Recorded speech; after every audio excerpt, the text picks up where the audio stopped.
Welcome to chess, ladies and gentlemen.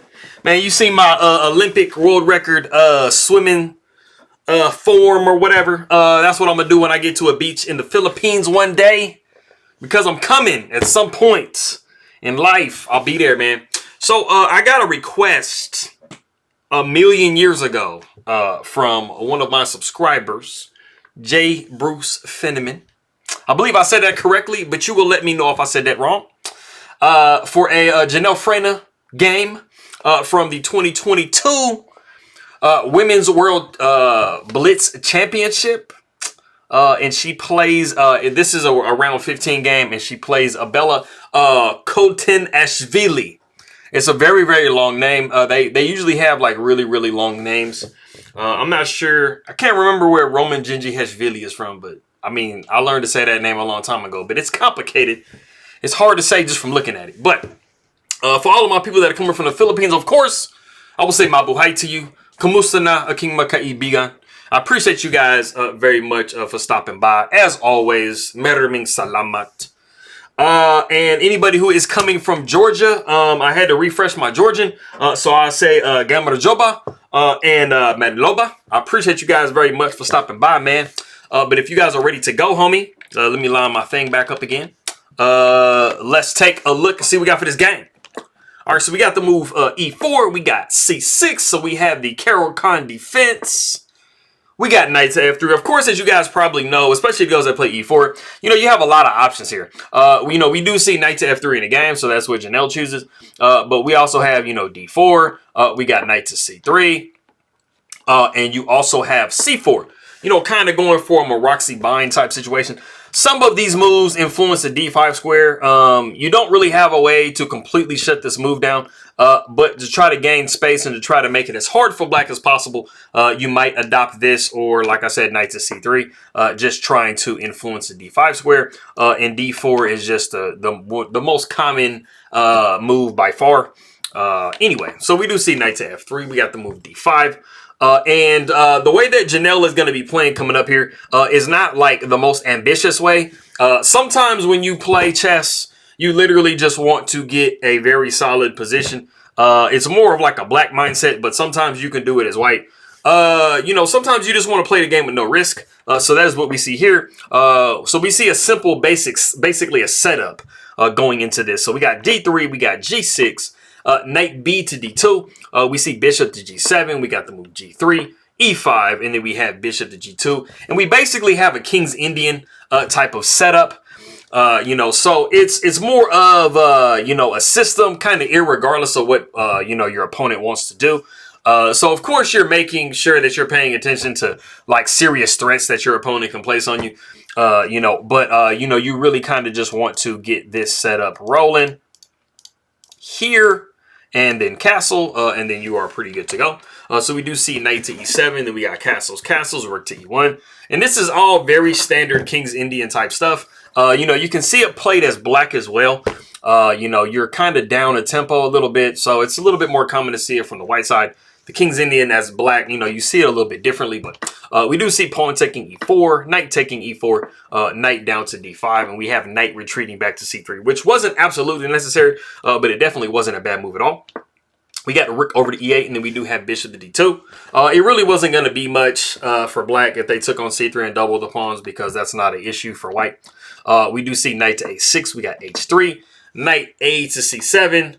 And I mean, basically, black is just kind of coordinating their pieces. This is a really interesting knight maneuver. It happens like really a lot. I play D4 a lot. And I mean, especially Benoni's and stuff like that. King's Indian type stuff. Knight to A6, knight to C7 is literally always played. Forever played. Anyways, we do see the move knight to G5. We got H6 and the knight goes back to F3. So, to be completely honest, knight to G5 really didn't accomplish anything. I mean, you weren't threatening, the king side at all. You weren't going to bring this piece back here. You were actually going to get it trapped if you backed it back up to here, because F5 is going to come, and I mean, kind of where do you go? You go over here. Like, I mean, you got to kind of jump around forever. So it doesn't really accomplish a whole lot. When you are moving your pieces, you want to try to make sure that wherever you move it to, it can't just get kicked back because then you will have made no progress. We do see king over to a7. We got the rook to b1. We got the move f5. And this is very typical because of the structure of black. You know, a lot of the times, like I said, in Benoni's or like King's Indian defenses, you know, the knight will move out of the way of the f-pawn so you can start pushing it. You know, it might look kind of strange because you're kind of moving the pieces around your king, but your king is actually in this position super duper safe. So we are good. We do see the move h4. We got queen down to d6. We got a3. Bishop goes to d7. And then the knight goes down to h2. And then it is now that we see knight taking on c3. And, I mean, definitely very good move to make. We do see bishop taking c3, knight down to d5. So we have improved our position of our other knight. And attack the bishop. At that point, you really don't want to give up a bishop for a knight, so you do retreat it back to d2. And then we have the move f4. Super ambitious. Black is basically saying, bro, I'm tired. I want to go home. Like, I just want to win immediately. And then we have the move g4. And I have two pause the video sections in this game. This is the first one. There is actually a very, very strong move that black can play. And it is due to kind of how white is making certain moves. So if you want to go ahead and pause the video and see what move you can make if you are black, go ahead and do so.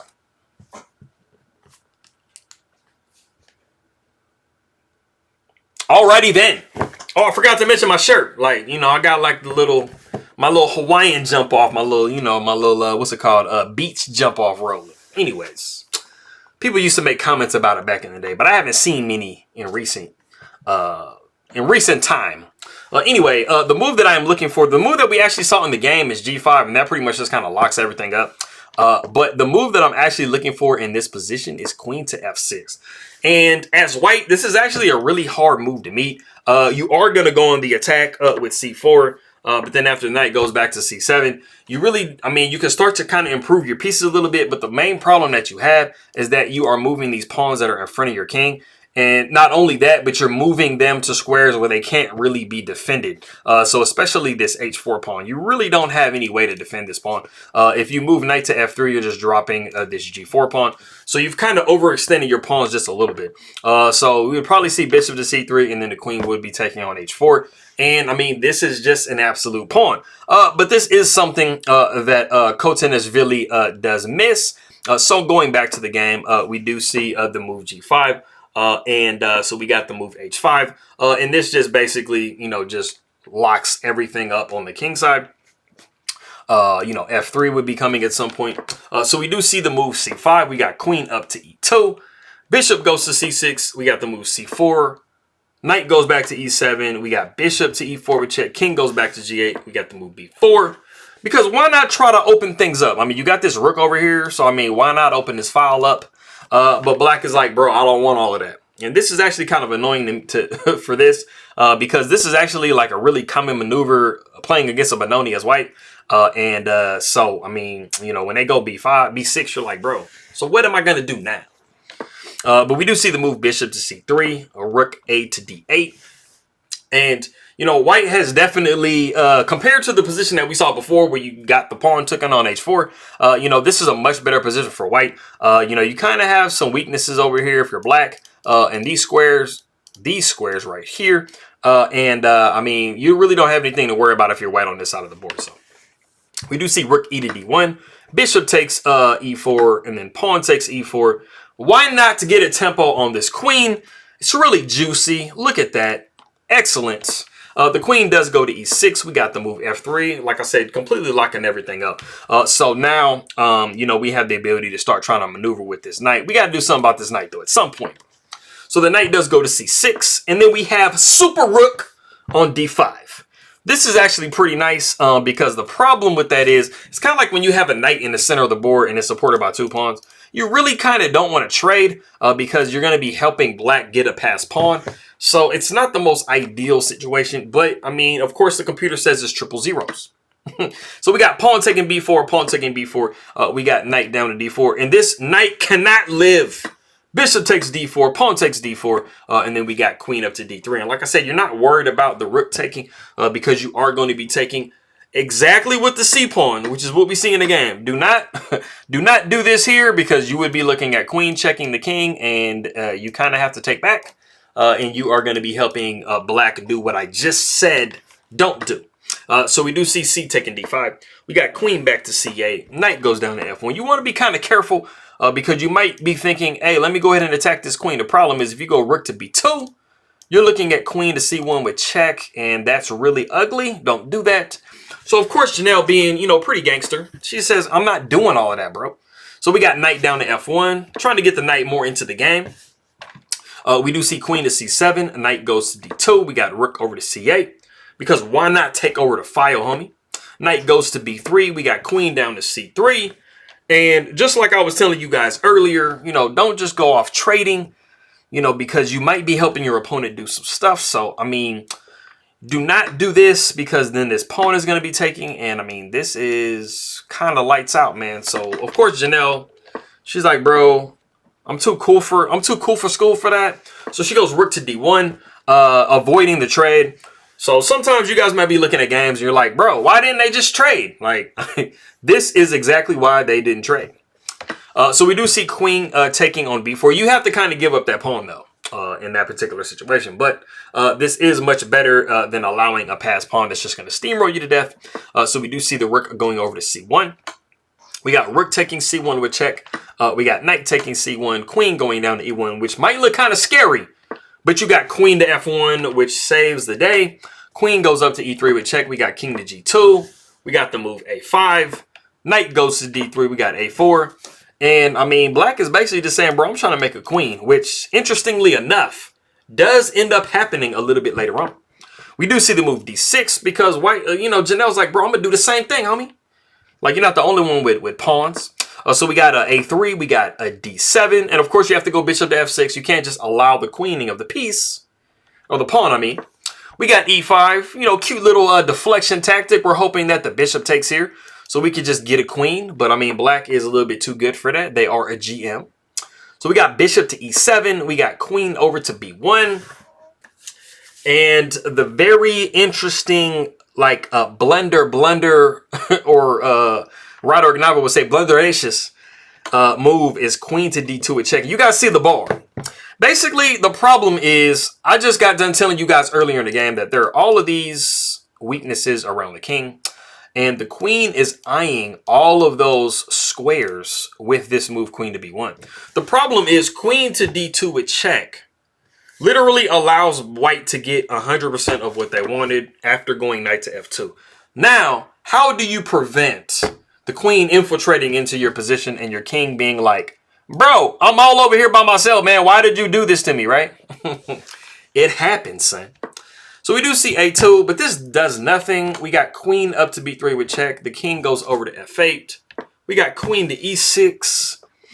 And the craziest thing about the situation is we actually allow the queening of this pawn, which looks like a nightmare. Because you're like, I can't queen my own pawn, so there's a pawn over here that queened. Isn't this like, am I just lost? Actually, you guys see it. White is mating in 6, like best case scenario. You just have to find it, right? We got queen down to F5, so this actually starts the mate in 5. King goes to G7, queen goes to G6 with check, and then we have the move king to F8. And there is a mate in 3. If you guys want to go ahead and pause the video and try to find this mate in 3, go ahead and do so.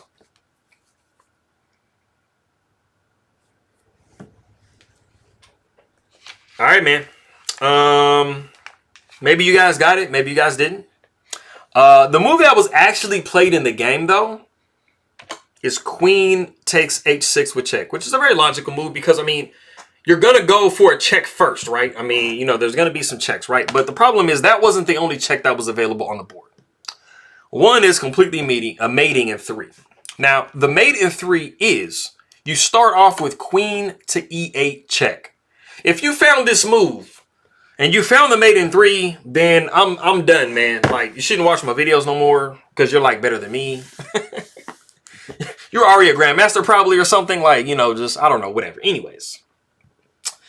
This does start off the mating. The only move for black to play is going to be the move king to G7. And then this does completely drop the bishop. Queen takes e7 with check. And I mean, you can see that this king cannot go anywhere, right? The only two moves that the king has is g8 and h8. Either one of them mates in pretty much identical the same way. But we'll just use king to h8, for example. We do have d8 equals queen checkmate. This was the mate in 3, but unfortunately, this was not found in the game.